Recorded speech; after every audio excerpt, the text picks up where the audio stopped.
Welcome to my second episode of season 3. We're going to be talking about kind of extending the conversation about New Year transformations, which I think a lot of us know more as like New Year resolutions, but I'm kind of hopping on with changing that mentality and talking more about like transforming ourselves into, our best self or, best version of ourselves or whatever. I don't know. Some of that like hippy dippy mental health talk flies over me sometimes. But yeah, I just wanted to kind of have a conversation with you guys and see what are you hoping for in 2022? Okay. Is that too big of a question, or should we start with something smaller? No, that's fine. It's funny because Dad had texted me out of the blue. Well, it felt a little out of the blue, and you were like, talking about like negative energy or like people being kind of negative and how you wanted to move away from that. And I started thinking about that a lot. And I was like, yeah, like there's a lot of negativity. Like we've been surrounded by a lot of negativity these last few years. And so I'm definitely like on the positive train. I'd like to look at things more half full than half empty. Yeah, I think that can make such a big difference in your life when I always think about it like this, like when you want to tell a story, you're going to search for all of the evidence that will support that story. And so if you're telling a negative story, you're going to search for all the negativity. If you're telling a positive story, you're going to search for the positivity. Yeah. And I'm like, well, I want to tell a balanced story. So being like respectful of what needs to be changed and what's not working, while also honoring what is working. Yes. But I think it can make a big difference if you surround yourself with positivity. Yeah, it's definitely Absolutely. like a mindset. It's it's a practice though, because I think some people think that people are just really positive people, but it's like, no, I mean, it's an action that you're doing. You're choosing to like consciously be aware of that, Mm-hmm. I think anyways. I agree Yeah. with that. I think choosing the positivity over the negativity, and also not just that, surrounding your daily life with more positivity, what you listen to, who you go, who your friends are, just everyday choices can lead up to more positivity. Mm-hmm. So when you were talking, Dad, when you were talking to Debbie about it, what was the context? Like what were you thinking of specifically? Well, not to make Debbie butthurt, but I felt like she was generating a lot of negativity in her life, and I was like, Debbie didn't used to be that way, and so I just thought it would be cool to get. And I got to tell you, it doesn't. I mean, we all are that way, but I wanted to see the old Debbie who was a lot more positive about life and life outcomes, and I think COVID is. And Debbie, I'm not speaking for you. I'm just feeling. This is my feeling. Oh, this is I feel good. like COVID made her a little bit more paranoid about everything. And then, you start complaining about the people around you. And trust me, I see it all the time. Here at home, I mean, we complain about things. But guess what? At work, I don't tolerate any complaints from anybody. And it was like I want to be a little bit more like that. Like, don't complain, do something to make the situation better, or find something positive in a person instead of the negative about them. Like what, and it can be anything. It could be like teachers that aren't vaccinated, or it could be students that whatever. COVID is so on our forefront that it's hard not to talk about that. Yeah. But like, I just want positivity more in my life than negativity. I still kind of like negativity sometimes, so I'm not gonna. I know it's terrible, and I'm looking at Annalise's face, and it's sorry, it's true. Negativity can push you to be a little bit better sometimes, but I just don't want to complain about people anymore. I want to find the positive. Even like some Becky gave me in my stocking some of this insult a day thing, and they're actually hilarious. I can't think of one of them. I was trying to remember one, but they're hilarious. But they are they're insults, but they're kind of funny. And so like, I want to play on all kinds of things, but motivation, Debbie, that's what we were talking about. You know, looking at motivational things every day, like finding one thing to motivate, you know, Or gratitude. For me this year, it was more about gratitude. For all, because I've had a lot of adversity this last 7 months or so. Yeah. 6 months, I've had a lot of change and a lot of adversity. And so in checking in with myself, it's like, well, I can look at the negativity because there's been a lot of challenging moments, a lot of challenging days, but I'm choosing to be grateful for what's in my present moment. Like when I ride my bike and I'm out in nature and just having like looking around and like being thankful even for my cup of tea, like acknowledging it. And when I do come into those moments of negativity, because we all do, right? Is just like, okay, this is how I'm feeling. And whatever that is, how can I change it? And taking accountability for myself and saying, okay, I feel like this. So what can I do to create more positivity, to feel better, you know? And there's always something we can do. There's an action that we can take, whether that is just saying I'm grateful for whatever, or reaching out, or I always find for myself being of service fulfills me. So when I'm of service, it's like, it's giving back to myself in the same way. I don't know if that makes sense, but that's, so for me this year, if you want to say resolution or whatever, it was just to be more present in my daily life and looking on the short term, not the long term, and saying, you know, every day when I wake up, what am I grateful for first? And then what are the things that I want to accomplish in my day and move forward towards that, and let the negativity or the fear or anxiety or whatever it is in that moment, let that kind of drop away a little bit, not completely, but to try to change that energy for myself. I find that I'm more productive in my day, and I end my day happier when I do that.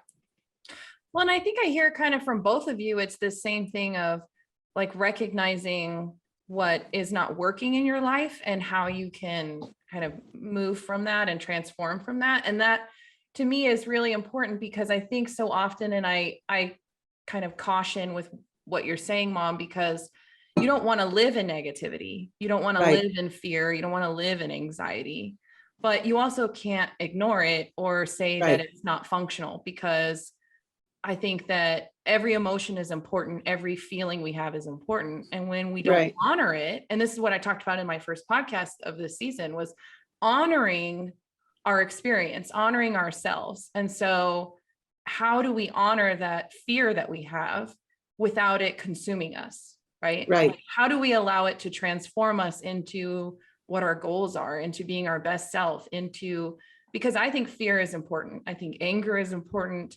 I think sadness is important.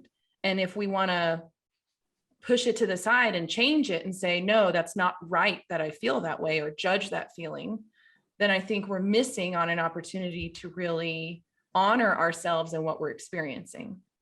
Because like you're saying, you had so much change in the last year, so much loss and grief. And if we try to push ourselves through that to be something we're supposed to be, we miss on the opportunity to really grieve. But it's not to say we have to live in that grief every day, because that could be And I guess for that some was people.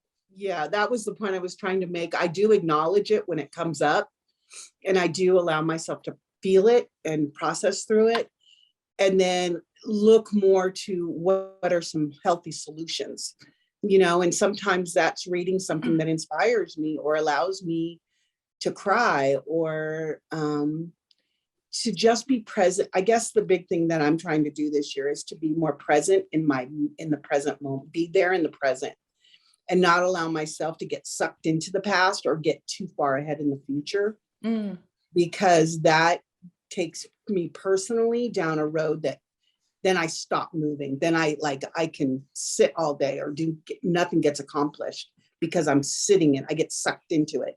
So it's really important for me personally, yes, to acknowledge it, to feel it, to process it in the present, but not get into like, what do I need to do like long term, or, you know, because I find that for me, my brain just can get consumed with it.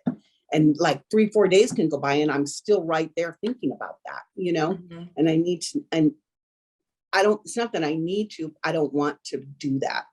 I want to be more productive, and I want to experience the joy that's in my present moment. I want to acknowledge that more than I want to sink into those other feelings. Mhm. But it doesn't mean that I don't experience them or acknowledge them, I guess I would say. Mhm.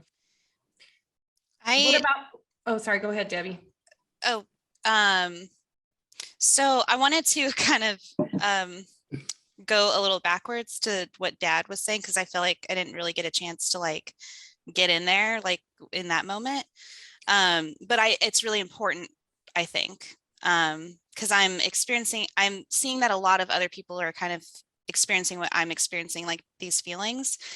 And you touched on something, Dad. You're like, I want to see the old Debbie, you know, like this positive person and stuff.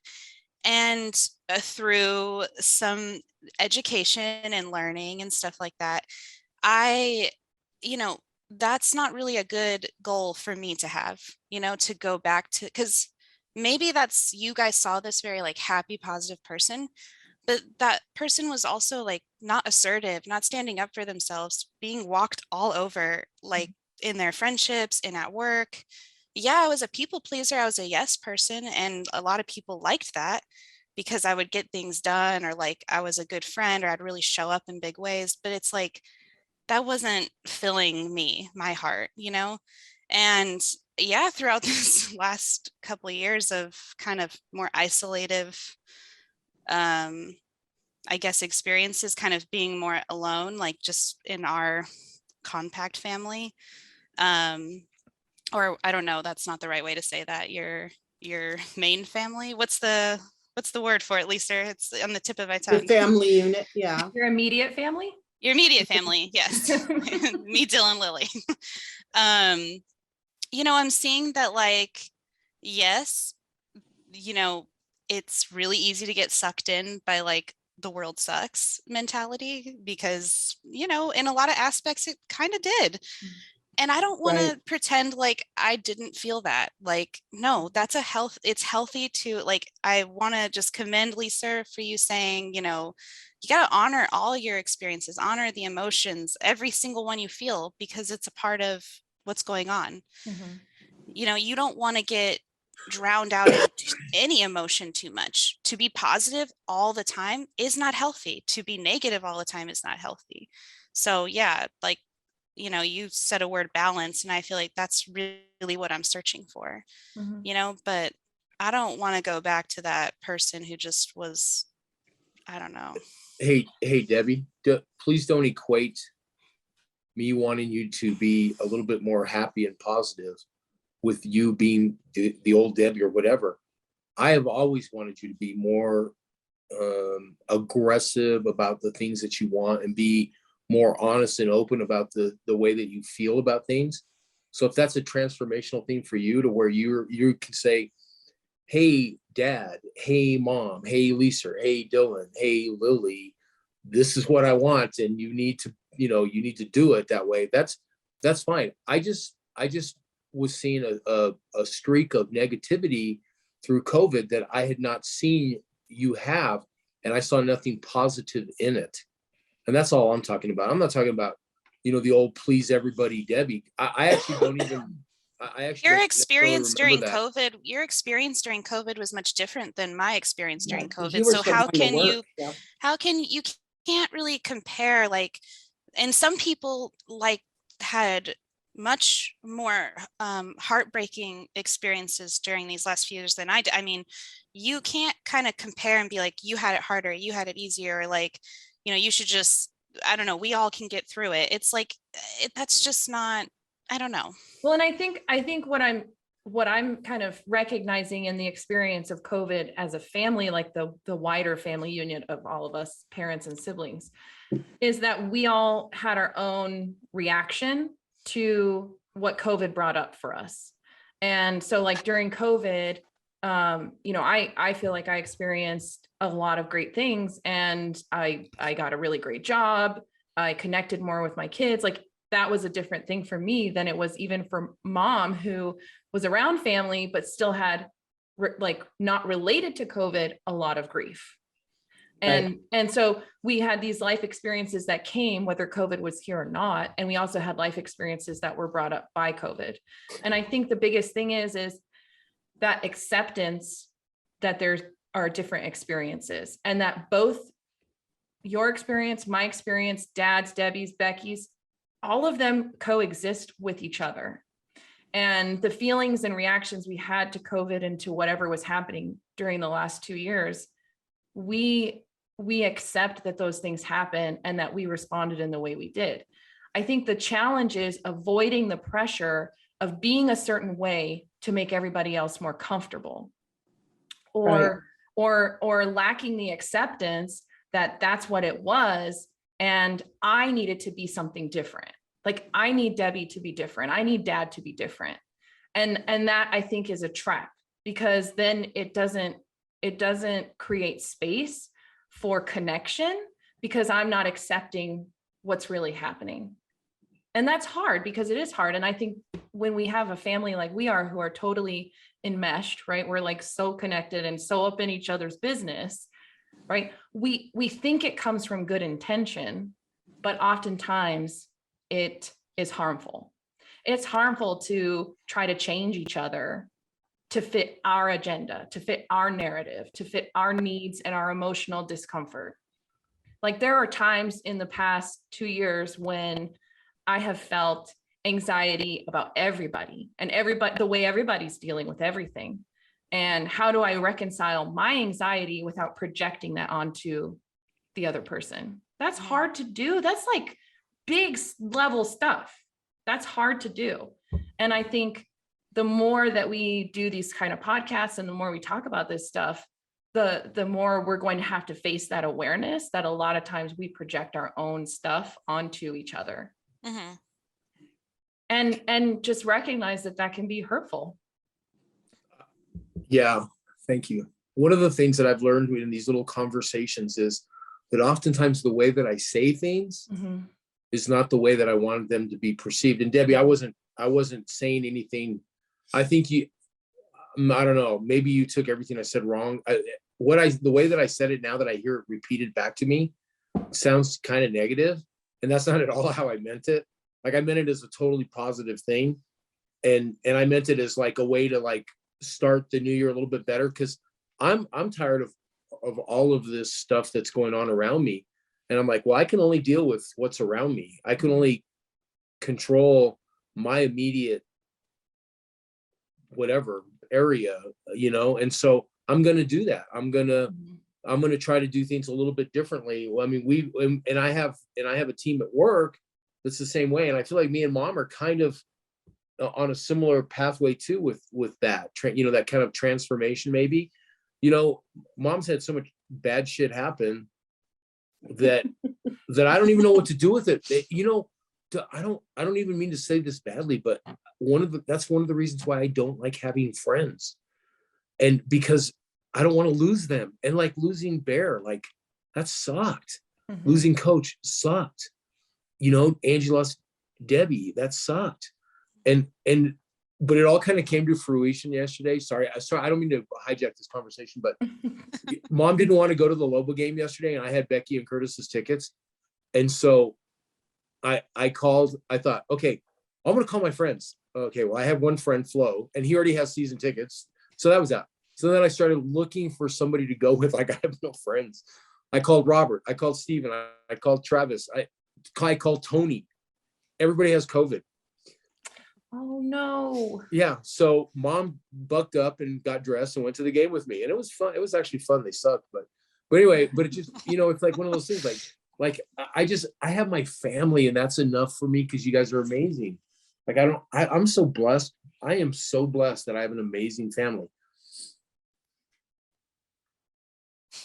Is that it? Where'd Mom go? Mom's like going in and out. She's That's it. I'm done.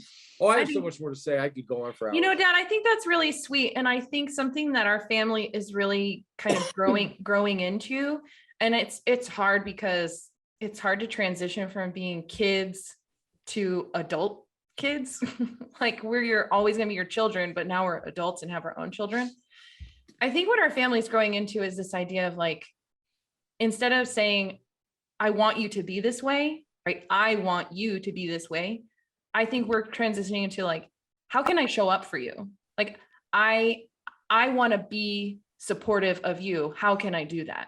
Because we're all adults and we all have like our own autonomy, but we still want to be connected like we were when we were a family living together in one house. And so for me, I think that's something that is really important in relationships this year, is not putting my own desires or my own projections, my own fears onto the people I'm in relationships with, and asking them, how can I support you? Like, how can I show up for you today? And I think that already sets this intention of positivity and connection and like respect for one another, that when I ask you that, I know that you know what you need, and I trust you that you know what you need. And I can either set a boundary and say, no, I can't do that. Like, I want to show up for you, but I can't do that. Or, oh, you know what? I can do that. I can figure out how to be that person for you or be supportive in that way. And I think that's really important. Like mom, you know, you needed mom to go with you because everybody else had COVID. And mom can say, you know what, I really can't, or you know what, I can do that. I can show up for you in that Right. way. And I think Right. that's how I hope 2022 will be for our family and for like relationships I have with other people, Mhm. is Yeah. less projection of my own fear of not being good enough and more just acceptance of everybody else. Yeah. Mhm. I like I that. love everything you just said. I really resonated with that. Yeah, like mom, you even kind of said something about this a little earlier about like taking some self accountability, like, and Yeah. that was something I've been talking to everybody, like all our family members, I feel like a lot lately, and having like good conversations, and yeah, like something that that's been on my mind a lot is like taking back my power of like, I am in control of my life. Like, I can make choices that I know will help me, or, make me feel happier, or like whatever. Except, I really, so, don't you hate when you try so hard though and just everything goes wrong? Like, I'm like, I love biking, and Dylan was so sweet, and he got me like a bike carrier for the back, to have Lily sit in it. And, I'm like all pumped. I finally figured out, how to get it in the car. And then I'm like trying to put it on it's just, everything is so hard. I don't know why. Like, putting on these bike carriers is not an easy task when you don't know what you're doing. And then, But it will get easier. The more you do it, the yeah, easier it gets. after I've done it a couple times, I'm like, okay, this isn't as hard as it was before. But you get the whole thing on, and then you get Lily's helmet on, and you get her in the thing. It's all cute, everything's great, and she just starts screaming like the entire time we're riding. Oh, no. Hopefully she'll get used to it. Like, I'm gonna She keep and taking her. she'll learn to love it. She'll I learn. was You know, just like, of course. Do you remember when you Put first took her? Lambo in there with her. Remember when you first Lord. took her and she was like looking around on, I think it was I don't remember, a wagon or something. Yeah. And that's, I mean, she'll get to that point. Yeah. I have to tell you, the bike thing is kind of interesting. I gave mom a bike for Christmas Mhm. because I knew she wanted one, but I was really worried. First, I was worried that she might not actually use it. Then I was worried that she might have an accident and get hurt. Then I just, like, all of the worries come out, and then I was like, oh my God, what are we gonna do? How are we gonna get it around, or what, there was all these other things like you're talking about, but it's all good, man. Watching mom get out there and ride her bike for like an hour Isn't it so crazy. fun? It's so fun. I am love just it. loving it. You I don't feel like like a kid biking? again. Annalise like, nope. No, you guys are crazy. I Riding love it. bikes is like so uncomfortable and challenging. Well, Like, not if you get the right bike. I can say that. I'll But tell you, know there that- ain't no seat. There's no seat that I can sit on where my butt won't hurt after sitting on it. Okay. I'm gonna bring my bike to Wichita when we go next month and let you try it. And you're gonna be amazed. Okay. It is, I will. it's I'll so give it a shot. comfortable. It really is. You- But, you, but the thing is, that was a big thing for me this year, trying something new, trying something that I hadn't done, in a long, I don't think I'd been on a bike in over 20 years. And, just feeling like I was a little nervous at first, but I told myself I pushed through that fear because I wanted it. And I think that was a good lesson for me. Yeah, you're a little, like Dad said, I was a little afraid, like, what if I fall and hurt myself? Mhm. But then I'm like, well, why would I fall if I'm being careful? Why would that happen? What are the chances if you're riding safely and, you're going slow and you're giving yourself space to like figure it all out. You're not trying to be like zippity on it right away, Mhm.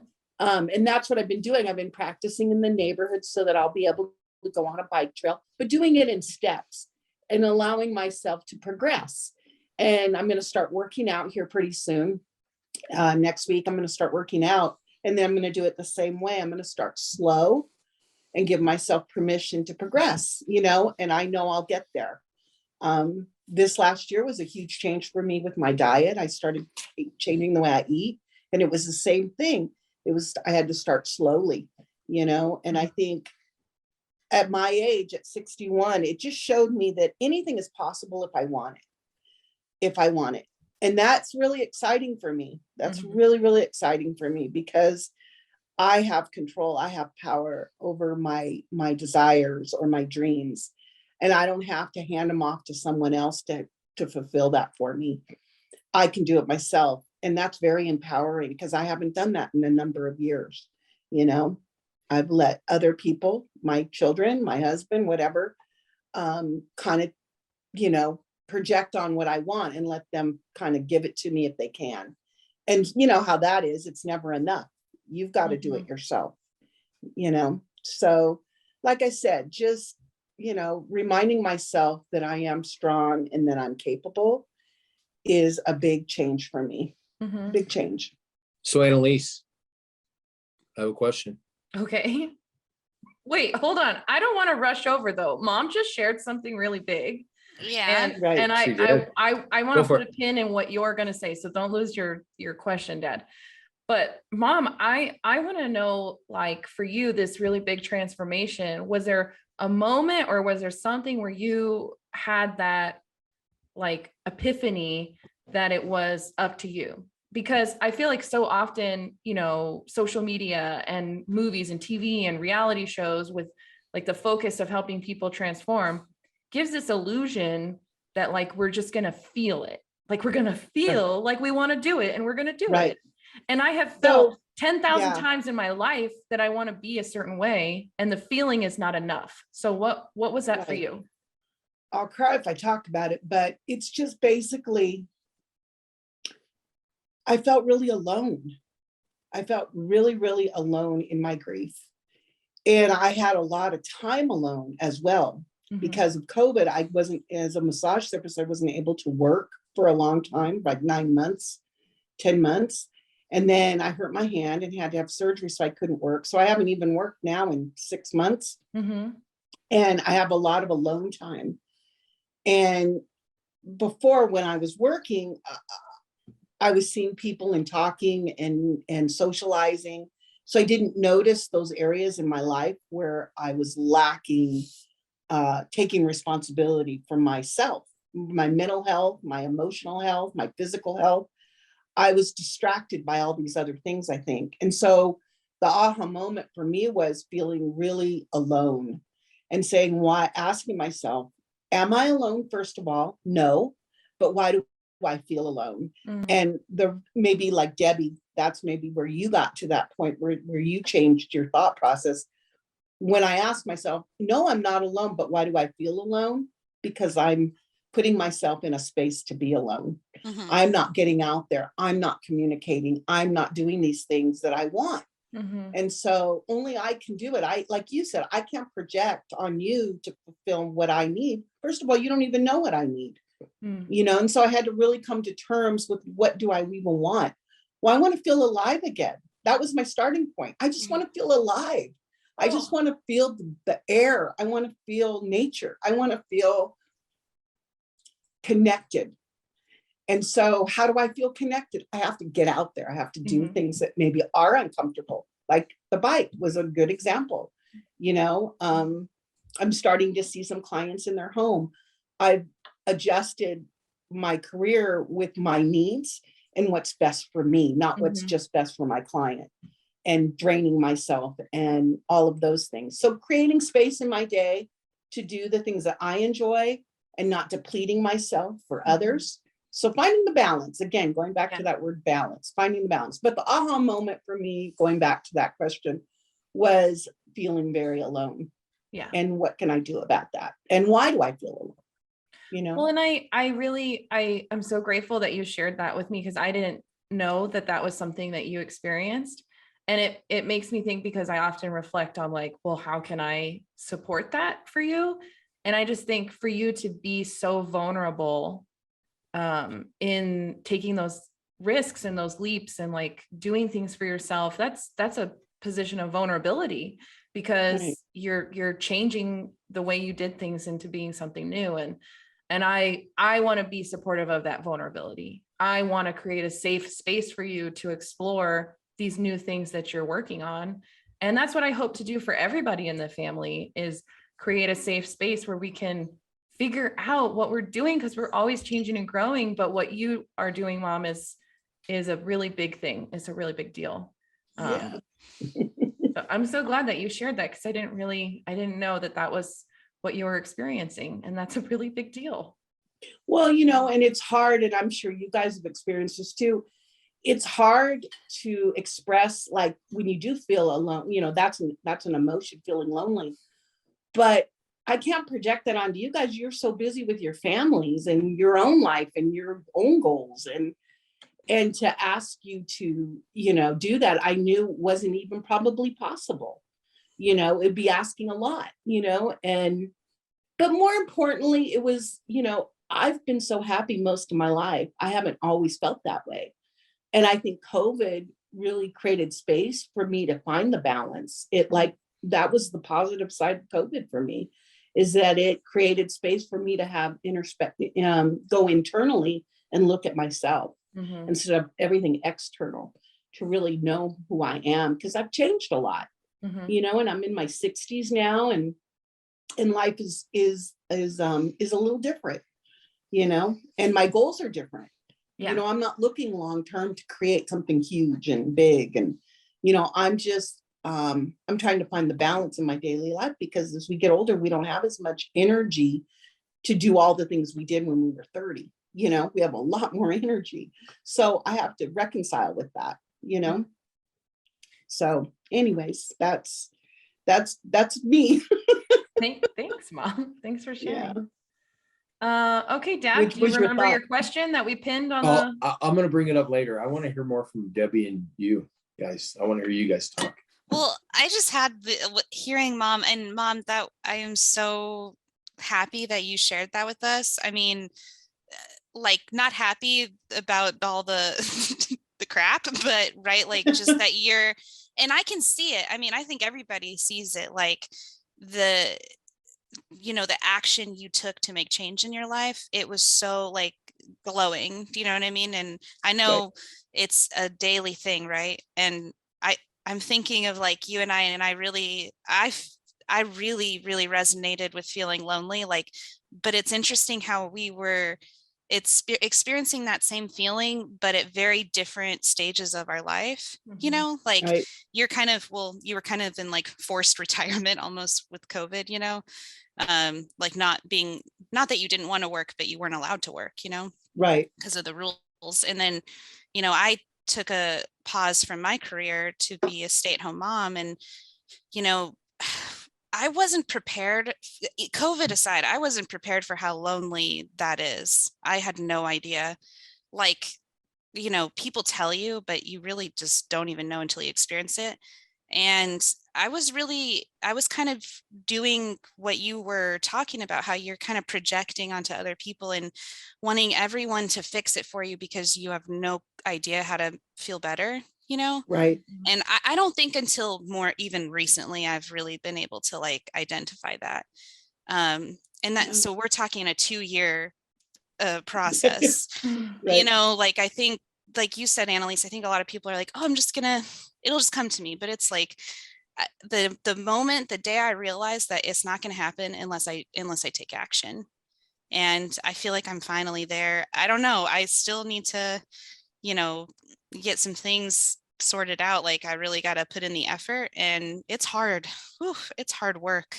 Well, and I think too, Debbie, like you're saying, it's a process, because I don't think we should ever judge ourselves for when we get to that point, because I mean, there's no point in shaming ourselves for not getting there when Right. we're supposed to get there. Right. But I think even the first step in the process is awareness, which is like where you're at. And then now you want to like push yourself forward into actually achieving what you want to achieve. And I think that's kind of my thing this year is like, how do we do that? How do we because we get so focused on the end goal that we miss the experiences that we have, between starting and finishing. And even what is Yes. finishing? I don't know what finishing is. Death? I mean, like, is that the end? Because I don't want the finish to be when I've reached my first goal. Like I have so many goals. I don't know. I thought having like a lot of people around me, like having a lot of friends, like doing a lot of things, or like I always thought that would like cure loneliness, you know, like if you just and I realized like you know, I don't have to be around a lot of people to not feel lonely. Like I am around a little person all day, and that's, you know, a different relationship than like your friends, but you know, like I didn't realize how much like life we really weren't experiencing, you know. Mhm. And it doesn't have to be these grand things. It can be just walking outside of your front door and walking Right. down the street, like how much life you can experience in just that little bit of moment, you know. And that I'm trying to really just fill my day with those moments, because that's kind of where I'm at in life right now, Mhm. you know. Every life has different seasons. Is that like a saying? I guess. A Yeah. cheesy saying? It's so true though. You know, If I could say one word, I think what as human beings we all want, however we get there, whatever road we take, or thought process or whatever, is just feeling connected. yeah. Whether it's with a 1-year-old, or it's with our elderly parent that's in their 80s, or it's a midlife person, whatever. It's just, as human beings, I think a starting point is just how do we feel connected? Mm. And even to our pets. I mean, that is huge, you Yeah. know, because so many people, when they feel pain, I find disconnect for whatever reason. You know, we just pull away because either we don't know what we're processing or feeling, or we're not sure. So we don't want to make a mistake in that. So we just push it away. And it becomes, you know, like you said, it could be 2 years later, you're waking up in this fog going, why do I feel so disconnected? Well, maybe we disconnected ourselves, you know, and that was the questions I was asking myself. That was my Yeah. starting point. You know, I want to feel connected because I feel lonely. So how can I feel connected? Well, and I like to look at things, especially like big conversations like this. I don't want to look at them flat or like black and white, right? Like, Right. I disconnect myself and therefore I don't have a relationship with people, because I think that's making it too simple, because this is such a Right. complicated thing from like birth, just scientifically down to the basics. We need connection. We need attachment. We need safe connection where we can feel safe in order to like meet our basic human needs. And Right. that's like a whole other thing. But I think kind of what you're talking about, Mom, is when we disconnect from people, especially people we love, like, why is that happening? And I think if we just turn and blame ourselves, we're not really going to find a solution that's long lasting, because, and this is maybe my like systemic training thinking, because I look at the whole system is why would we disconnect in the first place? And answering that question, why did I pull away? Why did I feel like I couldn't experience this grief and this sadness or this anger or this pain with the people I'm connected to? Am I protecting them because I don't want them to experience what I'm experiencing? Do I not feel safe with them because I feel like they'll judge me? So like asking those questions and kind of massaging out and getting to the deeper solution or deeper answer so that we can begin to change how those things happen. So, that's why when you were saying those things that you shared, Mom, and I think I experienced this with Debbie over the last year, is this like awareness of how is my behavior encouraging you to disconnect? Because I think it's so important as a family and for anybody listening to the podcast, just to have that kind of question in your head is like, when people pull away from me, maybe it's not always something I'm doing, but as a family, I think we address that by saying, are we creating a safe space for this person to share their pain, for this person to just be in pain and us not try to fix it and just acknowledge it and accept it and say, I trust you, Mom, that you're working on your grief and I'm here when you need me, however you need me. And if I can't be, I'll let you know. But like creating that space for them to just exist and be seen in their pain without having to put on a mask. Because for me, my loneliness comes when and I'm very good at it and I'm aware of it, when I pretend that everything's fine. When I put on that face and I show up as what people need me to be instead of what I'm actually experiencing. And that creates the most loneliness in me that I've ever experienced in my life, because then nobody ever sees me for who I really am. And I never feel seen. And so I think, why is that happening? I think for a lot of reasons, but some are things I can't change and some things I can. And I think that we just have to continue to have that conversation. Like, how am I creating a safe space for my family members to just be how they are? Right. Yeah. And friends too. Well, yeah, all my relationships, even my children, I think about that. Like, how often am I trying to make my children happy? And then they get the message that, oh, well, I can only be happy because Mom can't handle when I'm upset. Yeah.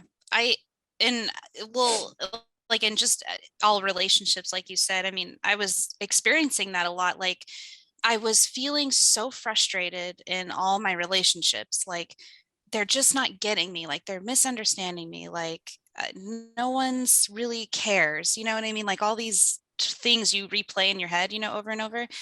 And then I was like, and then it hit me. It was like, I don't, through conversations with maybe some people and kind of getting down to the, what the actual issue was. And it was like, they didn't even know what I needed. They didn't even know what I was wanting. And that like really hit me. I was like, wow, like I always thought of myself as like such a great communicator. And, I would let somebody know like if something bothered me or, you know what I mean? And I was like, maybe not so much, like I have some work to do. Well, and the first step is like knowing what you want. And I feel like that can be so hard, or I don't know, like that was even harder than acknowledging it, because then I had to actually think about it. Yeah. And that's scary. One of the things, because of what you said is so true, but as you start to think about how you're going to tell people what you want or what you need, I kind of remember, I think about Mom. Mom's always done what we all needed and what we all wanted. And as she moves forward now and tries to do more things about what she needs and what she wants, people will fight you because they want that old person back, the one who kind of caved to everything or did things your way, not their way. So Mom does more things and I'm not speaking for Mom, but Mom does things more her way or things that she wants. And so they're not always the way I want things done. And so it makes me mad. And I know that it's that way for everybody around her now. And so remember that, Debbie, that you do things your way, the way that you want them to make you feel better. And you can't worry about how other people react to that. That's on them, not on you. Yeah. And you don't worry about it, because you guys know I pretty much do things the way I want. And I don't really get what other people think. And I'm sorry. Oh, we but know. Guess what? No, but guess what? But you're not sorry. I'm not sorry. I'm sorry. I'm not sorry. Hey, wait, that's a song. I'm going to make it a song. you know, No, anyway, but you guys get that. I'm not Okay. sorry. But let's talk about that, Dad, because I think that's important to address. Okay. In talking about balance in relationships and creating a safe space, how often does your needs overpower the needs of other people and not create a safe? Because I'm not saying like Right. you have to I think there's a balance, right? In Right. creating a more connected relationship, right? You're kind of saying, well, I just do whatever I want and I don't care what other people think. And to me, that's not a relationship. Right. And I think that you are very much like my way or the highway kind of person. And if you don't like what I say, then go hop on a train and go somewhere else. And I think that to me, when I see that, that's you creating a wall because you don't want to be vulnerable with people.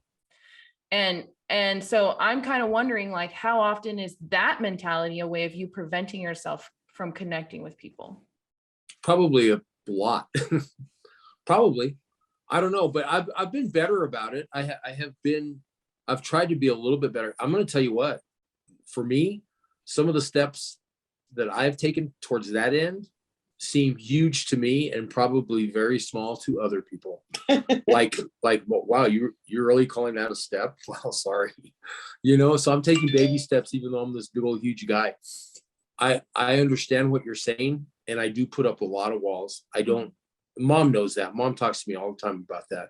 I'm not as vulnerable as no, I'm not. I'm not as vulnerable as I could be. I've always protected myself because I had to. And it's hard to be vulnerable. It really is hard. I mean, hell, Mom's probably got more honesty out of me in the last year than she's gotten out of the last 39. And it ain't enough for her. So Well, and you know what I like to think about, Dad, because I think that's important to honor. And don't should on yourself. Just never should on yourself. We say that all the time. I should be this, I should be that, or I should be doing. No, let's not should all over ourselves. So I think it's important to like recognize that you're taking those steps and they're big steps for you. And I want to be better about not judging you for how big of a step you're taking towards that vulnerability. But I forgot what I was going to say. It just flew right out of my head. I guess what I'm trying to say is we all have the right to have our experience, right? We all have the right to have our thoughts, emotions, our behaviors, set those boundaries and do what's best for us. I think that there has to be a line though, is that when it starts to harm other people around me. And so when I like how you're saying, like you have those boundaries there to protect you from being vulnerable. But when they start to hurt the people around you, that's when we have to start thinking like, is this what I'm intending to happen? Am I just trying to protect myself, or am I trying to hurt the people around me so they'll leave me alone? And I think that's kind of what I'm thinking about is like, hey, I recognize that you're doing what you need to do. I can't partake in that is a lot different than that's so stupid that you want to do that. How dumb can you be? Right? It's like you're saying the same thing. You're saying, I don't want to do that, but one is harmful and one is a healthy boundary. mm-hmm. And until you're ready to be vulnerable with people and go at your own pace where you feel safe, but just not hurting people along the way. Something that always stuck out to me whenever I first started reading the Brene Brown books. Mm-hmm. Because for her, what I take out from her work is like people just need belonging, but it's hard to have that if you're not vulnerable with others, it's hard to have that connection. And so something I used to teach this at the hospital too, and something that I try to do in my own life too is like this metaphorical trust jar.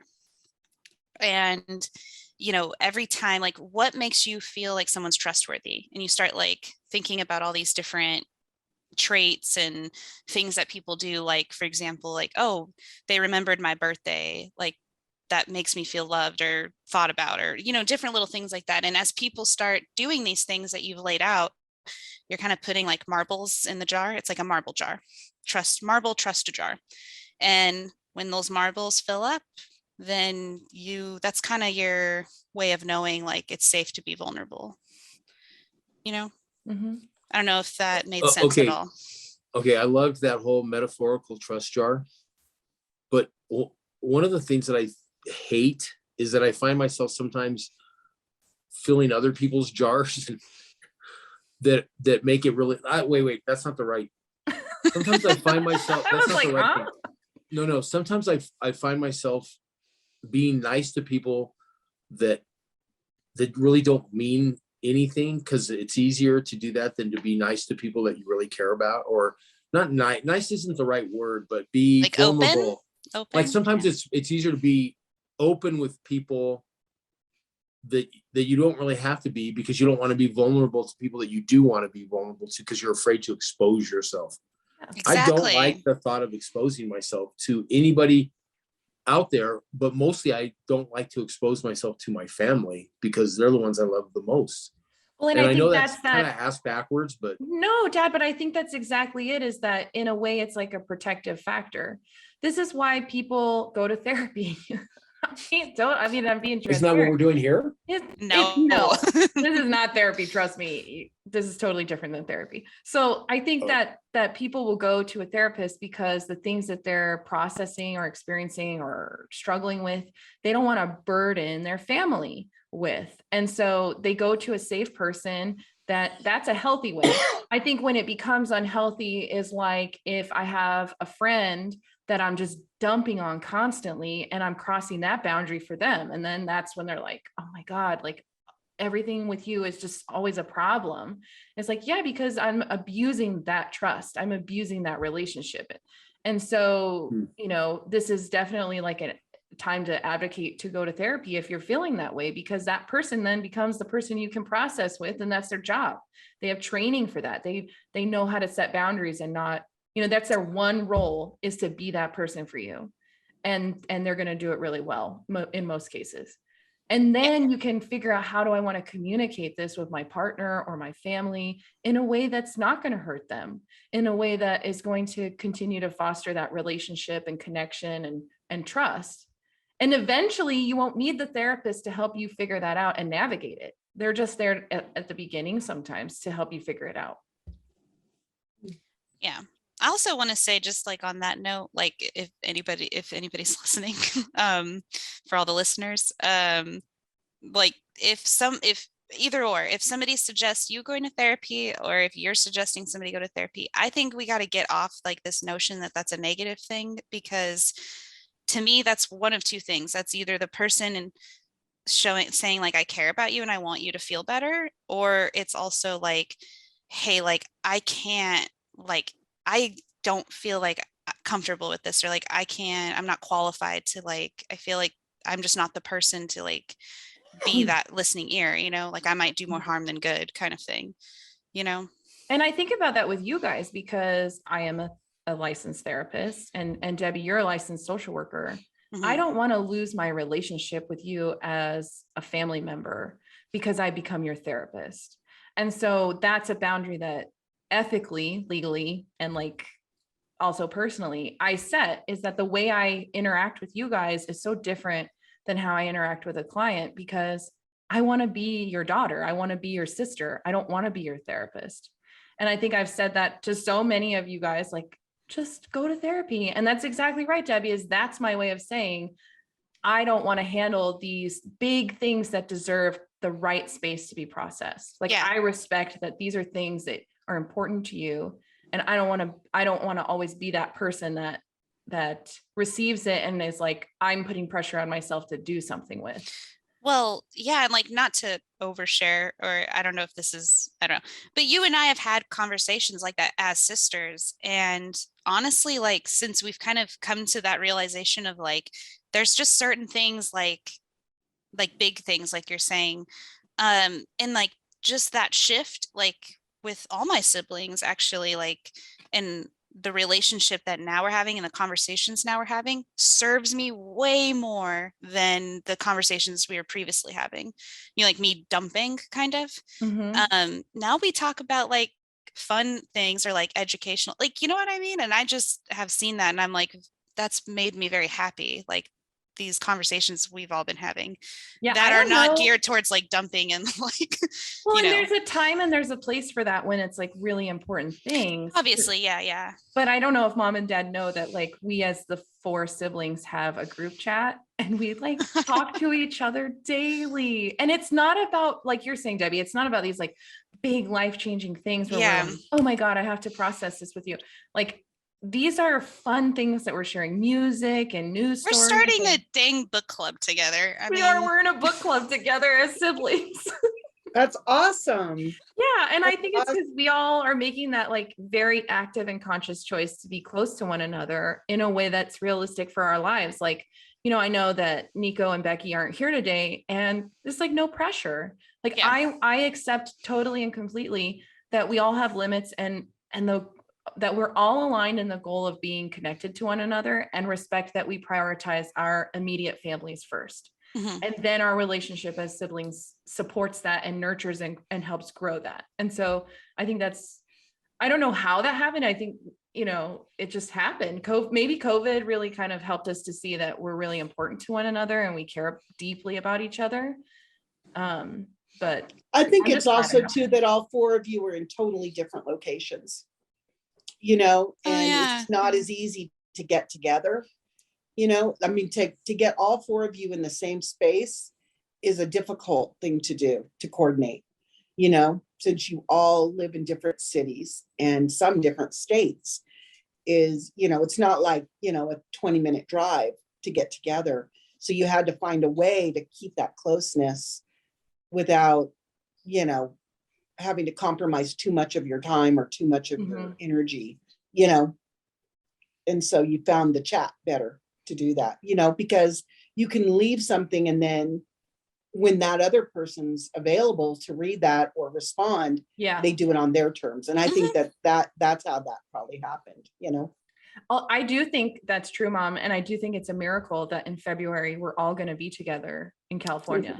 And it Yeah. wasn't some planned out thing. It just kind of February, I happened. thought it was March. Or Nick's birthday. No, we're Oh, going yeah. out for Nick's birthday. Yeah. Oh, yeah, you guys will be all together. Yeah. Yeah. So excited. So Annalise, just on a totally randomly strange side note, okay? I see behind you, you have the three sisters, Mm. okay? And all I can picture, just in this randomly weird sense of humor that I have, I just picture Nick laying on the ground in one of those poses, like, well, I'm trying to like poses like that, laying on the ground in front of you guys with like a soccer ball or something in his hands. And Oh, it just kind On of a almost surfboard. to mock the three sisters, that's you so know. funny. So you got to find that little statue. Oh, I would love to. That would be a great addition. I do think we're going to try to go surfing when we visit Nick. I don't know how That would cold be it'll cool. be, but that would be, that'd be Yeah. Well, awesome. that's why I got in wetsuits.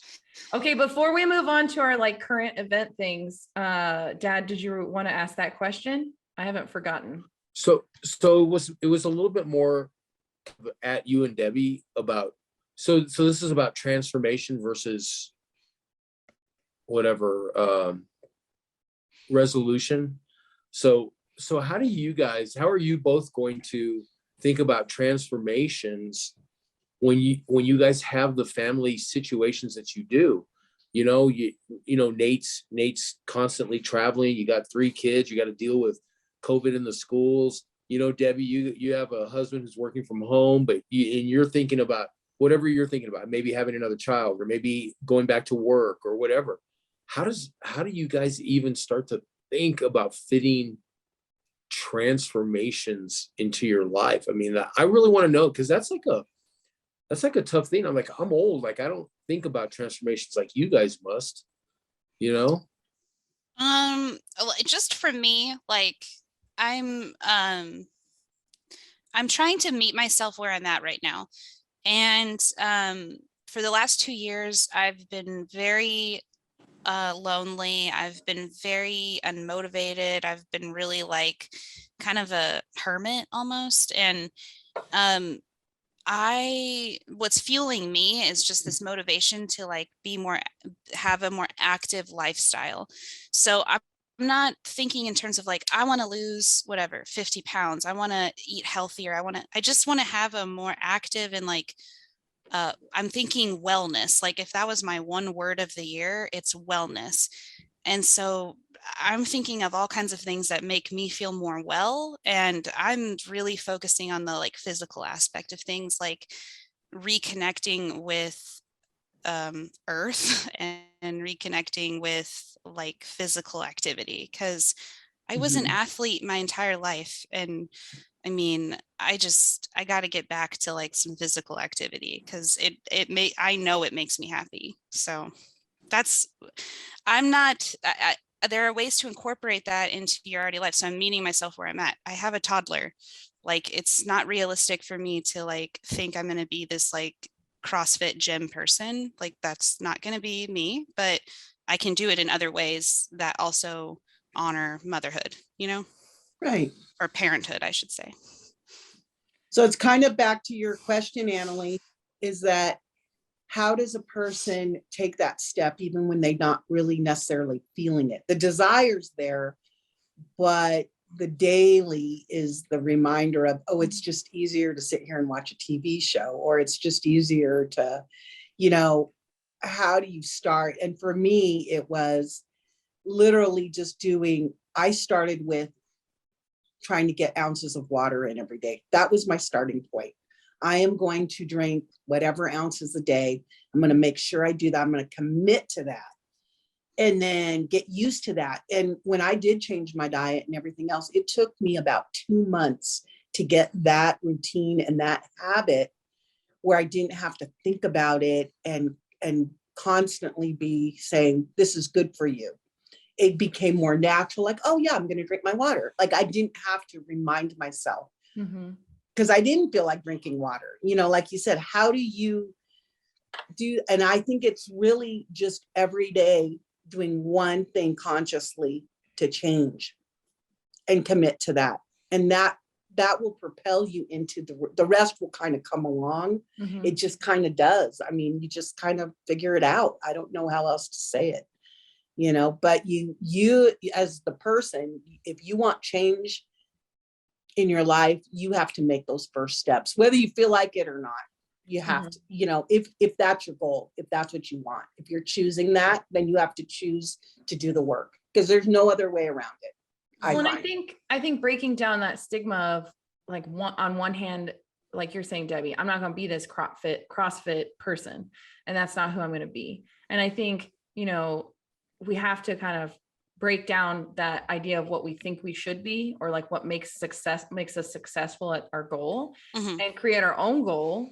And like you did, Mom, it just was as simple as drinking more water and not wait for that feeling of, oh, I'm going to be motivated. And I think there's so much power in our self-talk and our narrative that we have in our head, because going down to even just like the neurological level and how we create these pathways, what we say to ourselves changes those pathways. And so if we've said for so long that, oh, I'll feel better if I lay down and watch TV, and we continue to like that shame cycle, and that's what we're telling ourselves, is that story of, oh, I'm a failure, or I messed up today because I was tired and I ate fast food, and then I'm done because I'm a failure. Right? That's the story we told ourselves. Right. Instead of the real story, which is today I needed a break, but tomorrow I can do it. And so it's kind of just like, how are we talking to ourselves about these things? What story are we telling ourselves? And for you, Mom, it was a story that helped you be successful. Finally, you started telling a story that helped encourage you to move forward. And the same thing for you, Debbie. And I think that's kind of the story that I'm working on for myself. Is a big thing for me is time management. I have huge opportunities this year, huge goals. And it's interesting, the last 2 weeks, the first 2 weeks of 2022, I have done more than I did probably all of December in 2 weeks. And I have had more time with my kids because I'm sticking to my schedule. I'm putting in time. This hour is for podcast planning. This hour is for social media post planning. This, these 5 hours when I see clients. And then when school's out, I'm with the kids. And so I think for me, I don't always feel like doing it, like you're saying, but I'm like, no, if I Mhm. do it this hour, then this is the hour that I do it. And I feel better later, even though I'm dragging Right, committing to it because you know the end result is what you really want. Yeah. Right. And I think it's kind of too taking a leap of faith. So like Yeah. I'm taking a big leap of faith this year in a lot of ways. And I'm not comfortable with that. And I have to kind of be okay that in order to grow and change, we have to be uncomfortable. And we want, so like everything I feel like says, and this is why I'm so kind of resistant to like TikTok therapy and social media therapy, is that it really puts this idea out that like, you're going to feel so much better when you change. And it's like, no, you're going to struggle. You're going to feel uncomfortable. Right. It's going to bring up crap that hurts. And it's all important to acknowledge. It's all Mhm. good and useful information that is of who you are. And so in my first podcast of this season, I talked about that, like how just doing time management brings up so much personal stuff for me because I feel like if I choose myself, I'm a failure. If I choose myself, I'm selfish. And so kind of having to break through that uncomfortableness of working on my own needs without feeling like I'm failing. Mhm.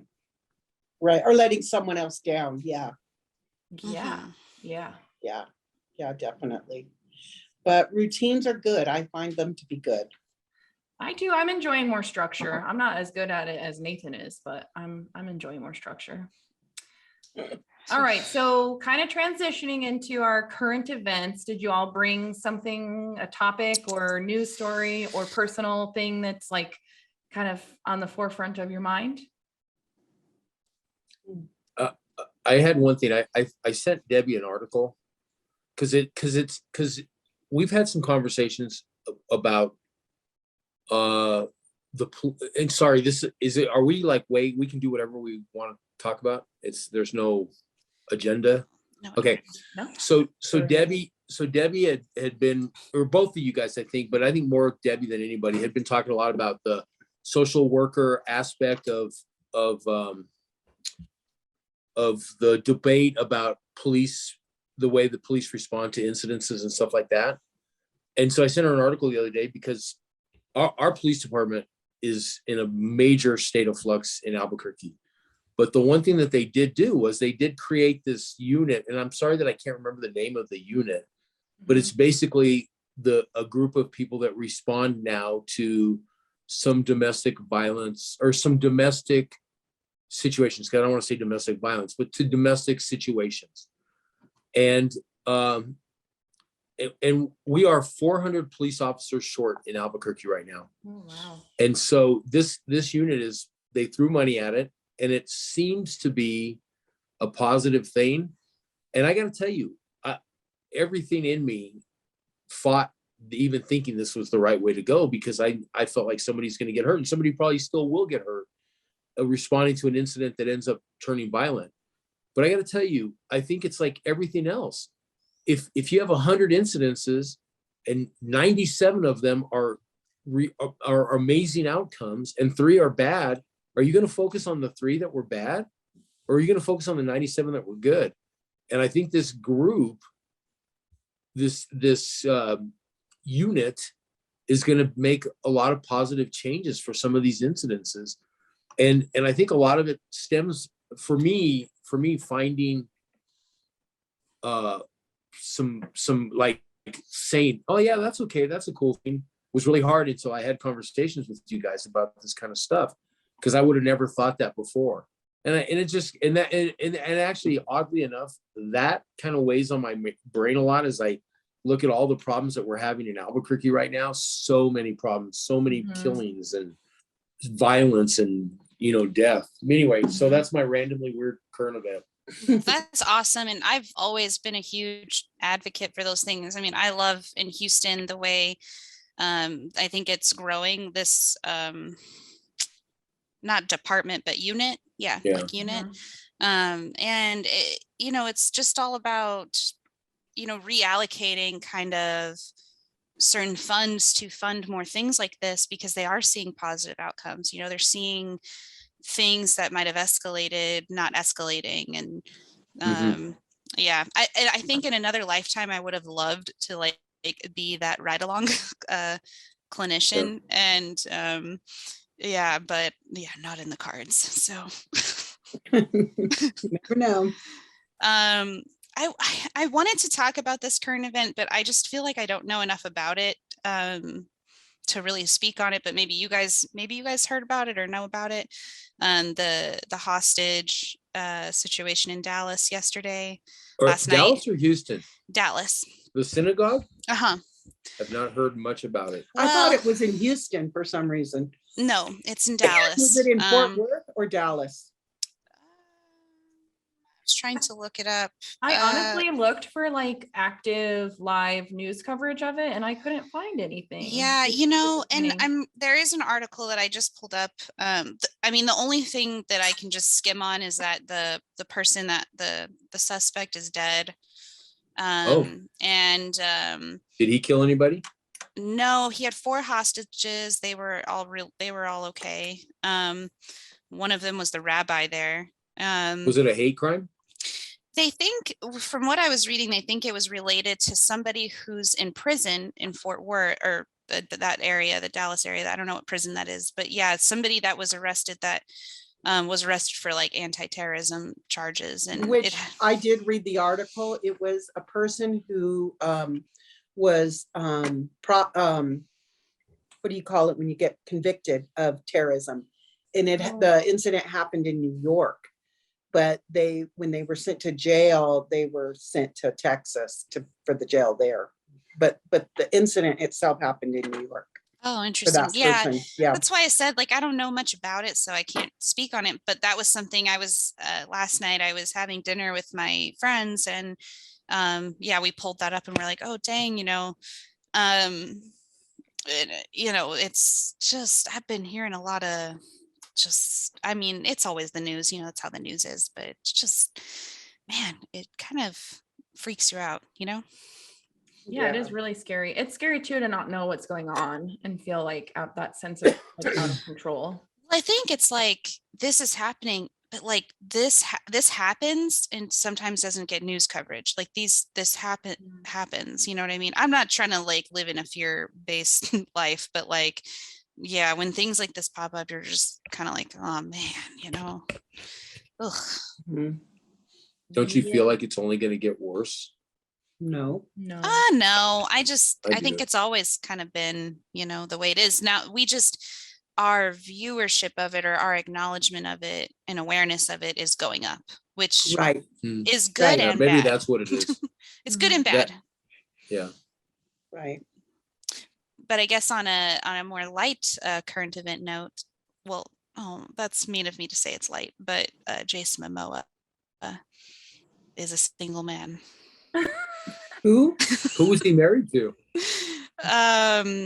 Why can't I think of her name? They were together for a very long time. No, but they got divorced, but like their little Instagram post or Twitter post about it was just so a little too out there for me. They were free. They said they free each other. Oh. I saw an article where it was like, Amelia Clark, who played Daenerys Targaryen. I saw an article where it was like, oh, they're getting together. And I was like seriously, that would be awesome. But why do I care what other celebrities like, it's just I've seen so many funny memes about it just because Jason Momoa is a pretty good looking guy. And like celebrity crushes and stuff. Yeah, he's pretty high up there on the list. How sad. He's on the list for me too. He's just right below The Rock.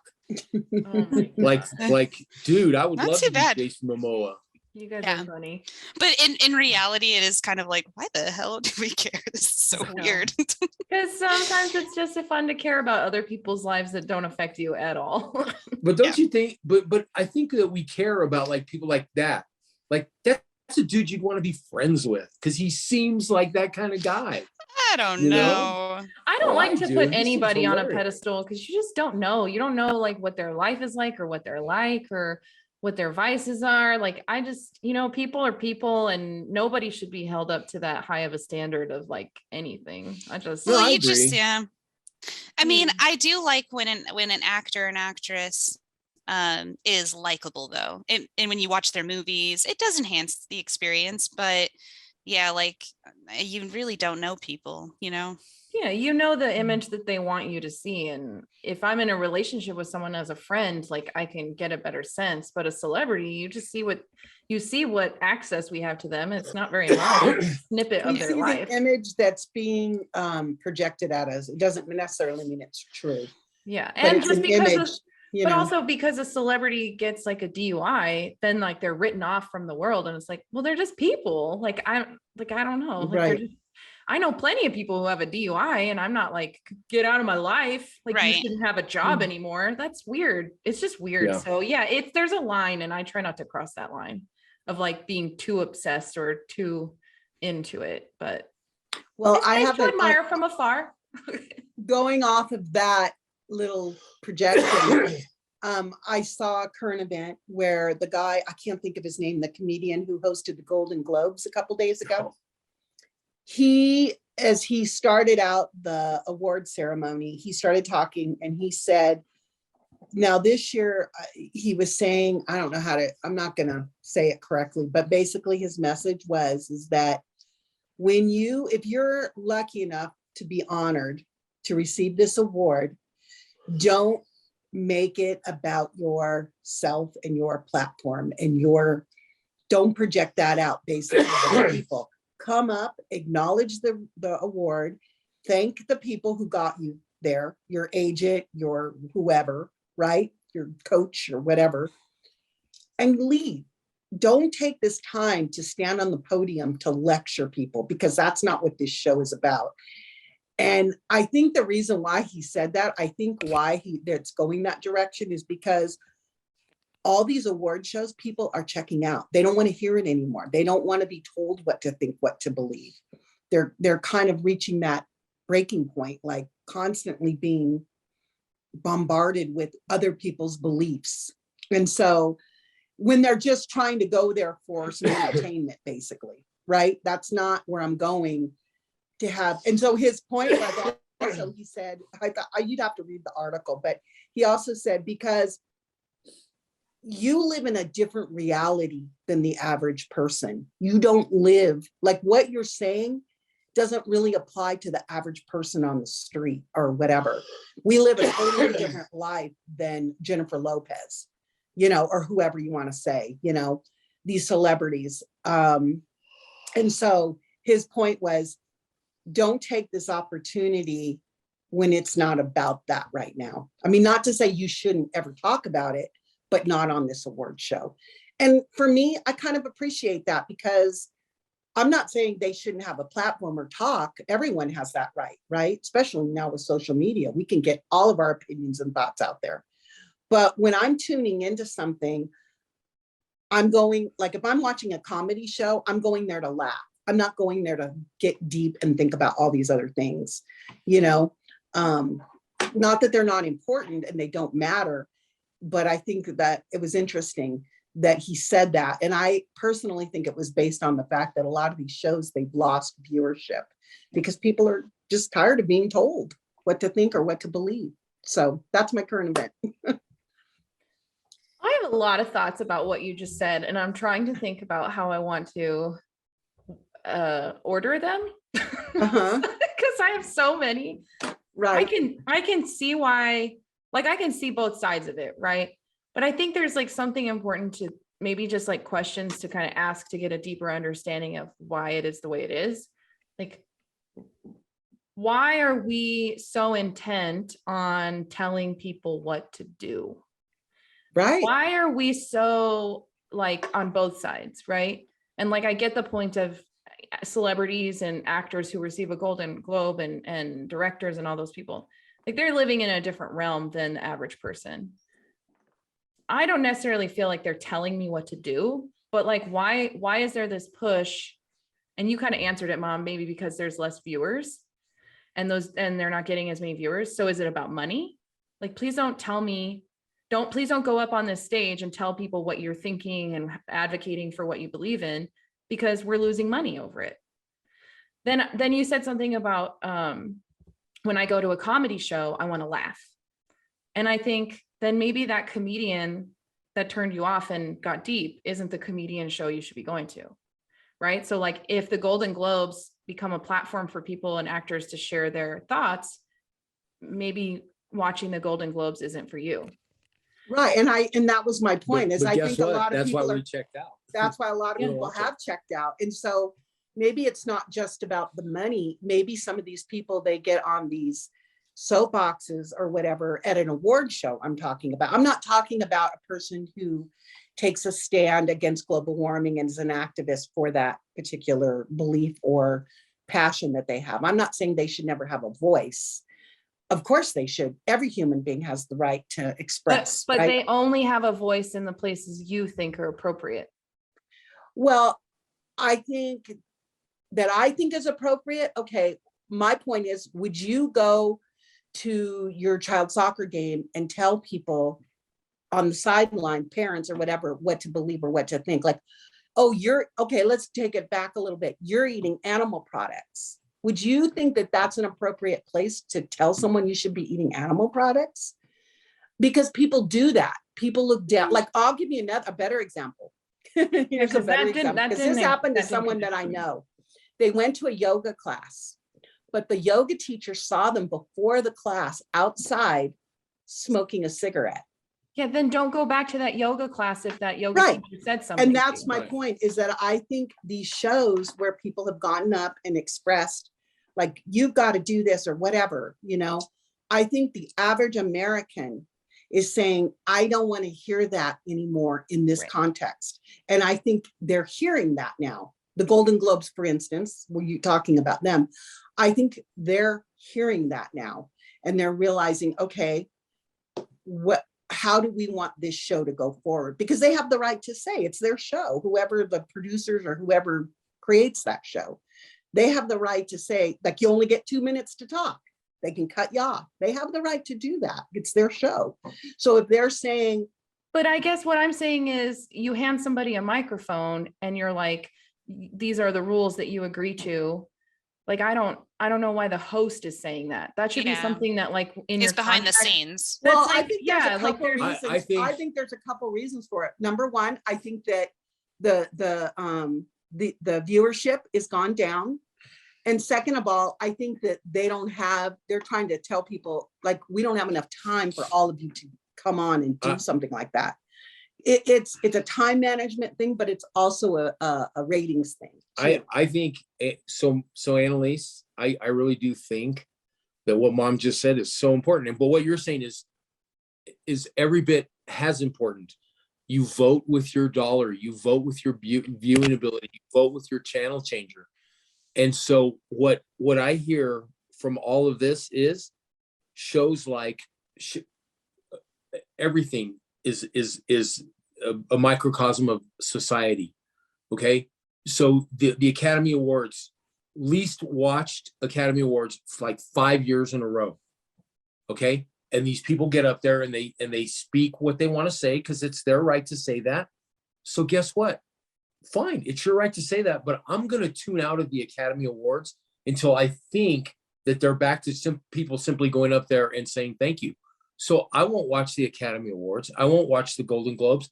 I have voted with my clicker and I don't watch those shows. but do you And see that's what I the think you're problem in saying. that? It continues to like create these vacuums where I only hear what I want to hear and you only hear what you want to hear. And I we don't- never have a No, place. But you're missing- no, you are further. so missing the You're point, missing the Annalise. point. Yeah.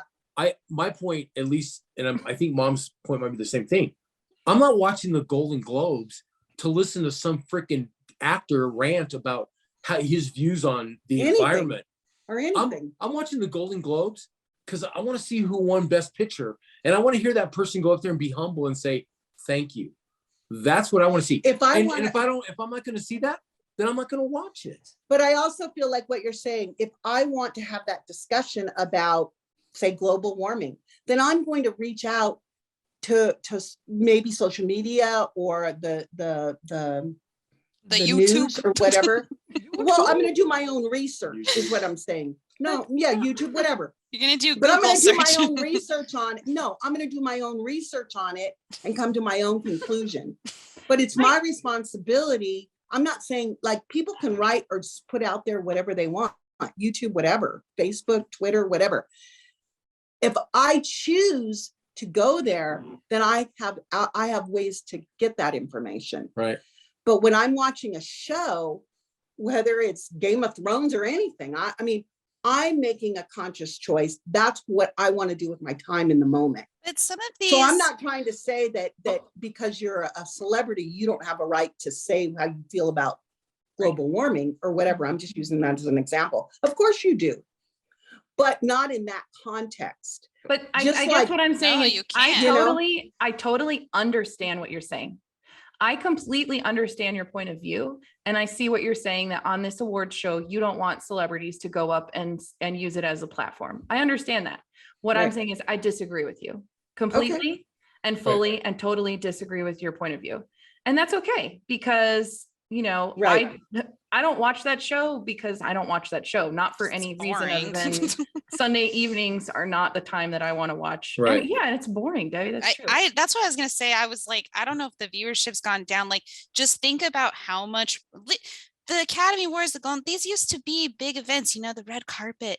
Okay, there's so much more entertaining things out there now. People are not interested in this bull crap anymore. Well, because and I it's don't care. boring. I don't care what you're wearing or what dress you Yeah, have on. nobody Like, it's too cares. expensive for me. I can't But- buy it anyway. It's not relatable, and it's not that it's not relatable because of the speeches that they're giving on when they win the award. Right. It's not relatable because why are you spending millions and millions of dollars on this event when I'd rather go watch a TikTok of people talk about, like, the guy, what's that guy?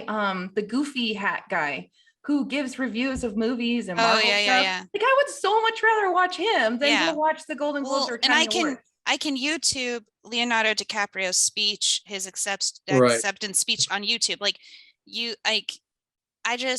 I think people, because I was gonna say too, like, a lot of celebrities, like, yeah, they're celebrities or whatever, but some of them in their outside work are very big advocates for certain things. And, you know, they've spent a lot of time in those areas and they do have extensive knowledge about certain things. Like, not all celebrities, but some, you know, have Mhm. done work.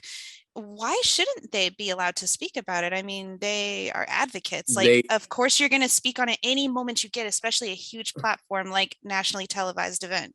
Right. Like, of course, Well, they're going to speak And on that it. should I that should be the think you're- expectation that when we watch those shows and you hand somebody a microphone, they're going to talk about whatever they want.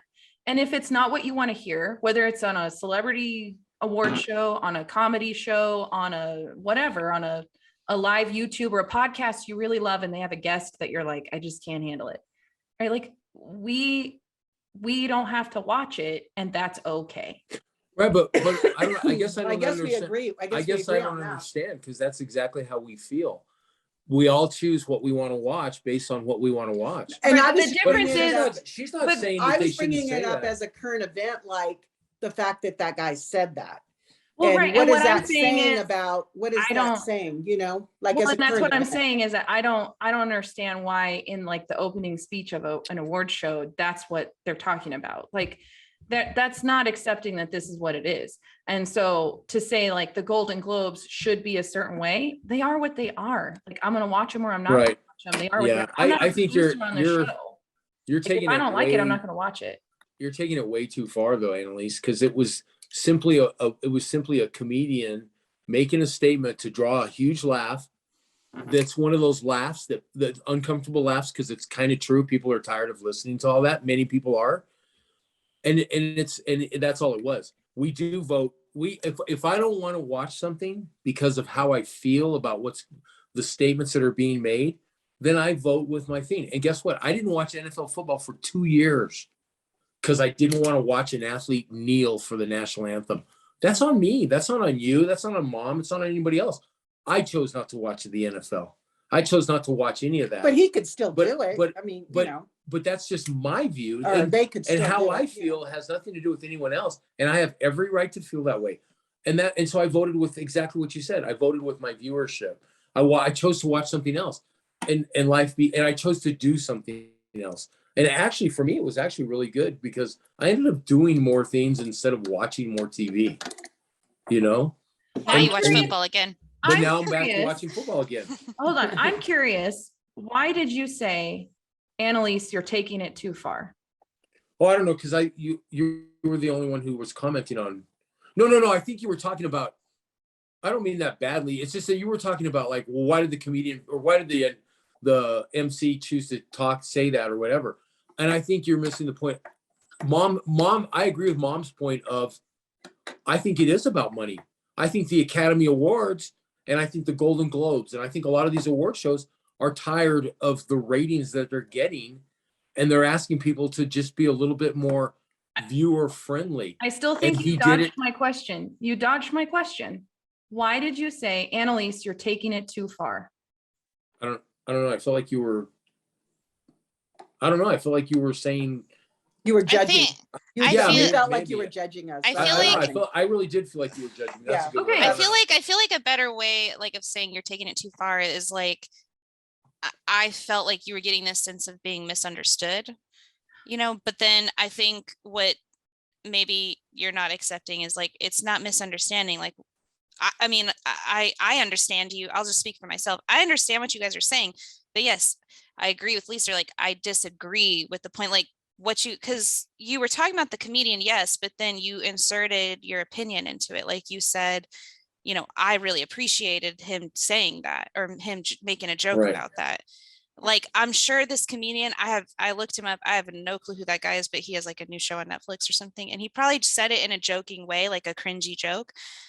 But it's He did. also like, That's what I'm saying, it's also is that just it like just was- dumb joke. Like to me, it's like I think I advocate for anybody, whether you're a celebrity, whether you're a TikTok famous, whether you're an actress, like, yeah, if you feel passionate about this and it's going to help, Mhm. in some way advocating for this, yeah, go for it. I mean, I just think recently, Emma Watson just did something very controversial and, she's getting a lot of heat from it, but fuck yeah, stand up for yourself. I mean, yeah, people aren't going to like it, but if you have a platform as big as that, I would kind of judge you for not using it to stand up for things that you feel passionate about.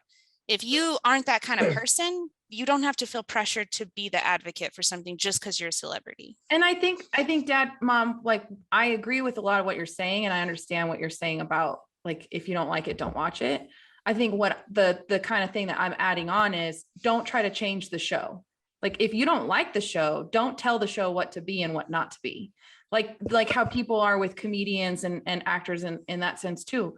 Like you don't like the way they make jokes, you don't like how they write their show. Don't tell them you need to be doing it a certain way.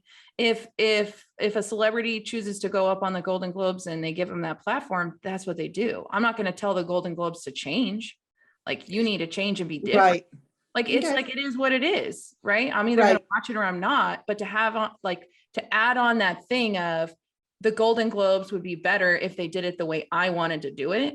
Okay, maybe yeah, but like I don't think silencing people is like a good thing to Yeah. do anyway. Cancel culture on both ends isn't good. Exactly. Like it Yeah. can be bad either way. Like I Right. think it's just we have to stop trying to silence people because we're uncomfortable with what they're saying.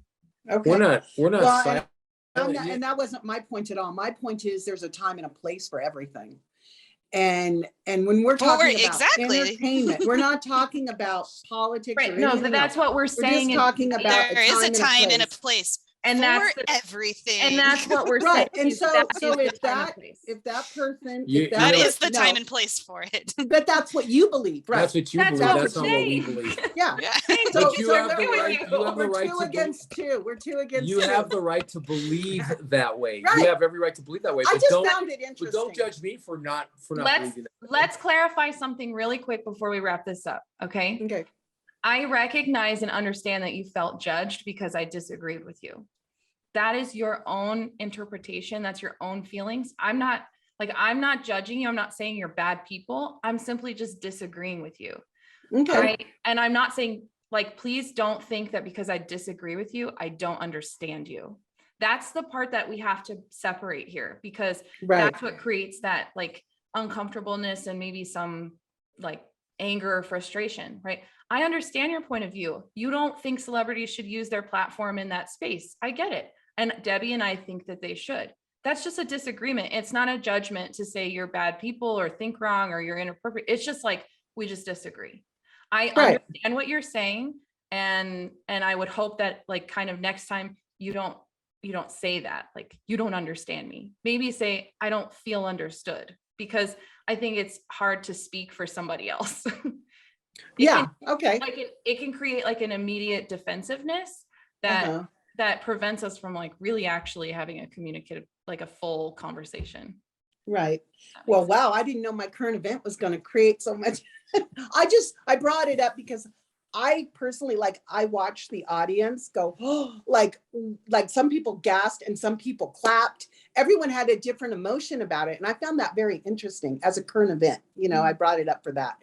I wasn't trying to get into what Dad and I believe or you believe or anything. Just like, it's really interesting to see how people view things so differently, you know? Mhm. Like, it's really fascinating to me that we the way we do communicate and what's acceptable and what's not. Yeah. So that's why I brought it up, is that and I don't know what drove him to say that, if he was just straight up joking about it, because people have said that, like, I don't want to see that. So he's like, well, the hell with you, we have the right. And maybe he was just a joke to say, you know, do whatever you want.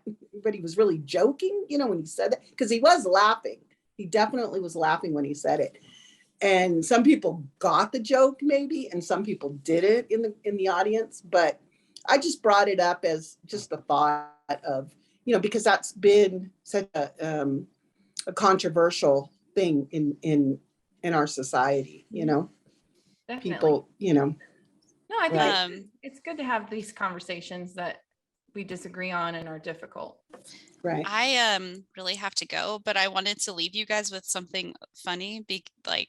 Some of the things we said throughout the podcast, I was like, dang, we got some good lines right here.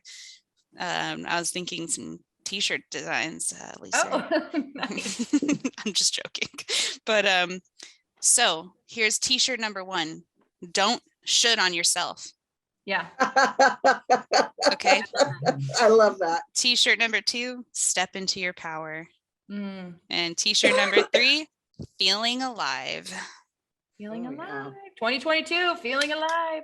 Okay, I gotta go. I love you guys. Love you too. Talk to you later. Cool. Bye, honey. Bye. Okay, Thank before, you. before we all sign off together, I wanted to share my current event, which is the Dallas Cowboys playing the San Francisco 49ers. Oh, Okay, and just like I mean, there's not really much to discuss other than Nathan's a 49er fan. I'm a Cowboy fan. We're going to watch as a family. But I did think it was so cool what you shared this week, Dad, about Nickelodeon showing the game and having be all awesome. this kid content for it. And I'm like super stoked about that. So I Have you can't wait seen to any see of it. the highlights, the previews? No, I haven't. I Oh don't. my God, it is going to be amazing. I think we're going to go. I would like to go over to Curtis's and watch it on the big screen with Logan and see how, because he likes football. Dude, they're going to be sliming athletes, you know, using the facial recognition stuff. That's And they were cool. showing them sliming some of the announcers before the game and stuff. They're going to, SpongeBob is going to be like there for touchdowns. And dude, it's going to be so amazing. It's going to be awesome. I think that's great because to me, like, I remember watching football as a kid and like all the food, and mom would like put out all the Yeah. stuff, and dad would make those queso and the weenies, and like it would just be so much fun. And Yeah. I'm really excited that our kids are into watching sports, and we watch Yeah. Liverpool a lot, and we watch a lot of football. So, you know, create a space where it's safe for kids to watch this stuff and they don't have to deal with the adult stuff. Like people without kids probably love watching the ESPN coverage and all that Right. stuff where they bring up the controversial things and all that. I want a place where it's safe with kids to watch stuff. So I'm excited. I'm excited to have both. Cool. Right? So I am too. And you know, the good news for Nate is that he at least got to watch one team win today, Liverpool. Now he's going to watch his other team get crushed. yeah, we're going to annihilate them. All right. We'll see you later, baby. Bye. love you. Thank you. Bye. Bye.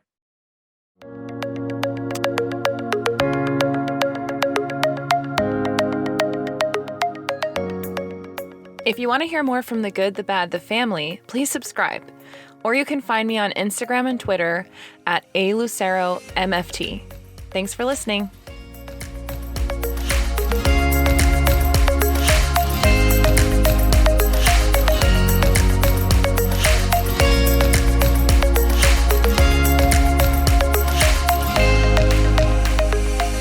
I'm a licensed and trained marriage and family therapist, but this podcast is not a replacement for therapeutic advice. If you need help finding a therapist, visit psychologytoday.com to find a therapist in your area.